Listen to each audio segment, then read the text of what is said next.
2.5 वर्षाच्या भ्रष्ट कारकिर्दीमध्ये जे स्वतः घरामध्ये लपून बसले होते त्यांनी नोटिसांना घाबरणं साहजिक आहे.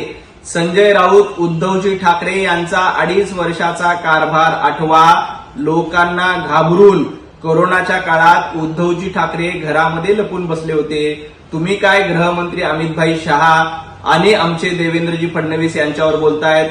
नोटिसा अशा लोकांना आल्या जे खंडणीखोर आहेत.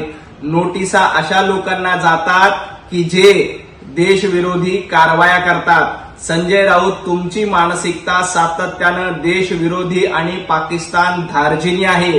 2.5 वर्षाच्या सत्तेच्या काळात लोकांना घाबरून तुम्ही घरामध्ये बसलेला होतात.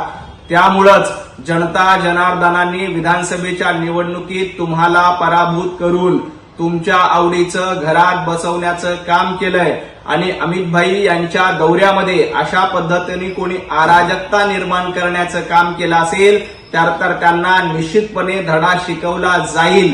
देशाचे गृहमंत्री येत असताना काहीतरी चिटोऱ्या घेऊन काळे झेंडे दाखवण्याचा प्रकार तुमच्यासारख्या काही षंड लोकांकडनं केला जातोय. तर त्यांना जशास तसं उत्तर देण्यासाठी भारतीय जनता पार्टीचे कार्यकर्ते सक्षम आहेत. हे पगारी नेते संजय राऊत यांनी लक्षात ठेवावं.